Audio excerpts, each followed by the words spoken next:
Hey les gars, salut les amis, j'espère que vous allez bien. Vous en avez marre de votre fond d'écran max, statique ou monotone, les fonds d'écran de ce genre-là. Envie de donner vie à votre bureau avec des fonds d'écran animés et captivants dans cette vidéo. Nous allons découvrir ensemble comment transformer votre expérience Mac et ajouter des fonds d'écran animés facilement. Pour ce tuto, nous allons utiliser l'application nommée Background, l'application de José Lopez qui coûte $1,99.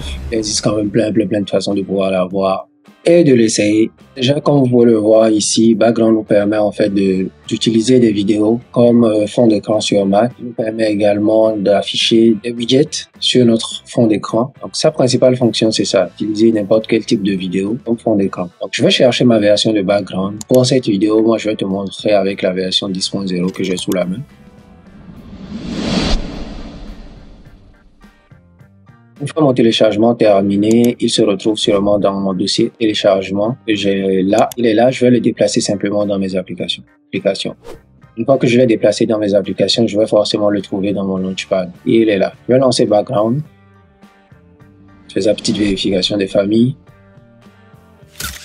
Il me demande si je veux vraiment l'ouvrir. Bien sûr que je veux l'ouvrir. Il te demande si tu veux ouvrir Background au démarrage de ton Mac. Donc je vais faire Yes, Open at Login.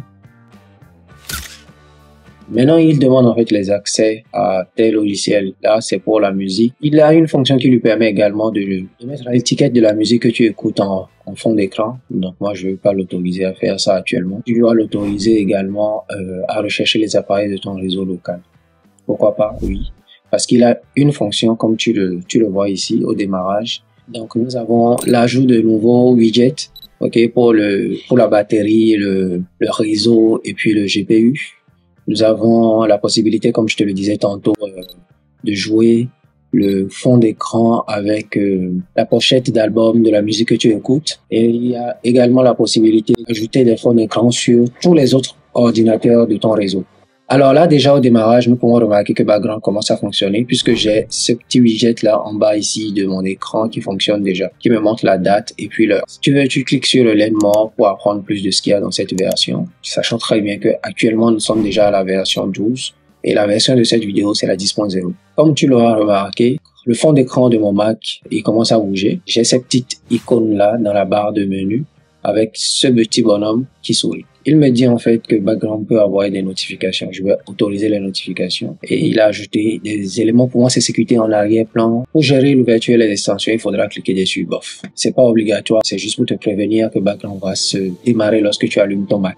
Un petit clic sur l'icône nous permet d'avoir un clin d'œil sur tout ce que Background présente avant même la fonction de fond d'écran. Nous avons la fonction musique, la fonction parallèle. Ça, c'est la fonction parallèle.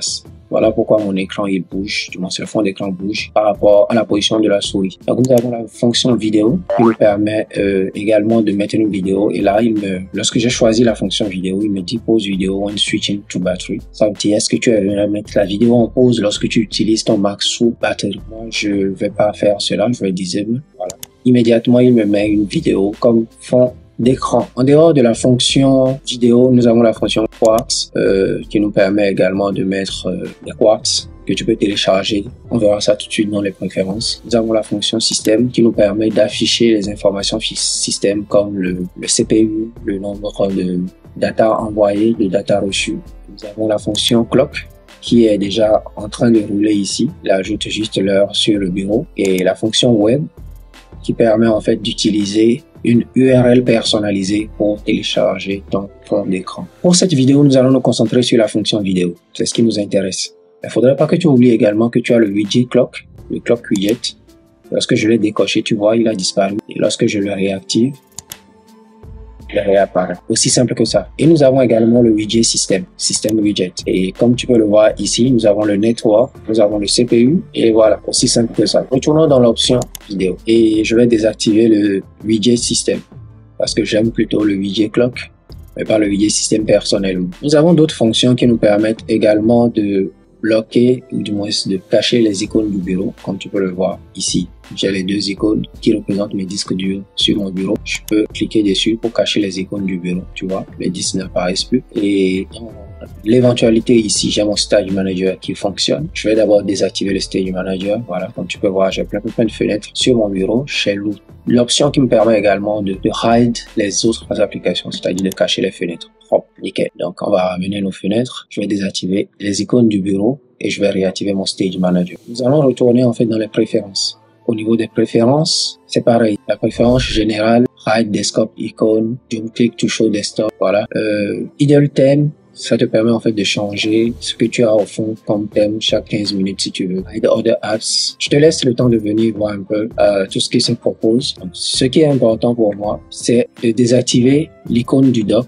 Tu vois, ici on a l'icône du dock background. Donc je clique sur Show Dock Icon, je le désactive pour ne plus avoir l'icône dans mon dock. Là, c'est beaucoup plus clair. Partons au niveau des thèmes. Et dans le thème, tu peux choisir tout ce que tu veux ici. C'est un peu comme je te l'ai montré tout de suite. Tu peux choisir les musiques, tu peux choisir parallaxe. Et pour chaque chose, tu as les paramètres que tu veux paramétrer. Ici, nous allons nous concentrer sur la fonction vidéo. Lorsque je suis au niveau de la vidéo, tu peux voir que ici, j'ai les playlists. J'ai la librairie, j'ai les favoris. Nous sommes dans la librairie avec la vidéo Harmony. C'est elle qui tourne actuellement sur le fond d'écran. Tu peux créer une nouvelle playlist. Tu prends sur le bouton plus et voilà, tu peux mettre ce que tu veux.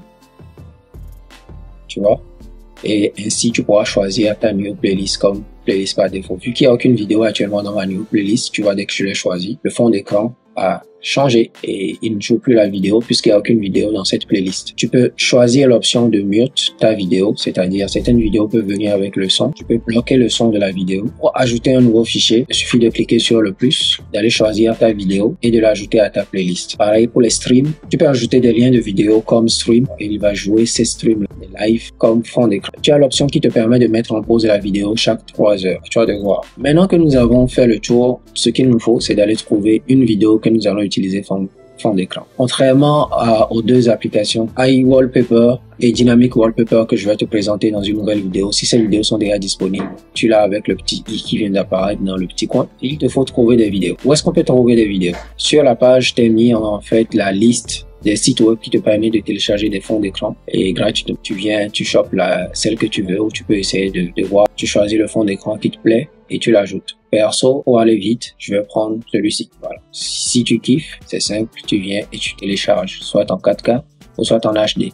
Mon écran, il supporte la 4K, du coup je vais télécharger en 4K. J'autorise le téléchargement et boum, mon téléchargement est démarré. Bien, mon téléchargement est terminé et voilà, la vidéo elle est là. Donc, je l'ai dans mon fichier téléchargement. Tu peux créer un nouveau dossier dans lequel tu vas mettre toutes les vidéos que tu aimerais utiliser. Donc, je vais mettre un nouveau dossier dans le fichier document que je vais appeler écran. Donc, je vais déplacer celui-ci et le mettre à l'intérieur. Et là, je retourne dans les paramètres. Et dans ma nouvelle playlist, je vais ajouter un nouveau dossier. Tu vois, je viens choisir le dossier fond d'écran, d'accord, dans document, fond d'écran, et je fais open. Il ne l'a pas ajouté. J'espère qu'il ne l'a pas ajouté dans la librairie. Oh, il a ajouté dans la librairie. Est-ce que je peux déplacer? Oui, je peux déplacer des fichiers de la librairie vers les playlists. Ainsi, lorsque je choisis ma playlist, il va me jouer en fait la vidéo qui se trouve dans cette playlist. Si je retourne sur le bureau, je vais fermer ceci. Voilà, nous avons notre fond d'écran. Il est beau, il est chic. Donc, je te laisse le temps de venir voir tout cela, d'accord? De parcourir un peu tous les sites que je t'ai mis là. Et voilà, faire une merveille de ton fond d'écran. On se retrouve pour une prochaine vidéo. On se retrouve pour la présentation des autres applications. Peace!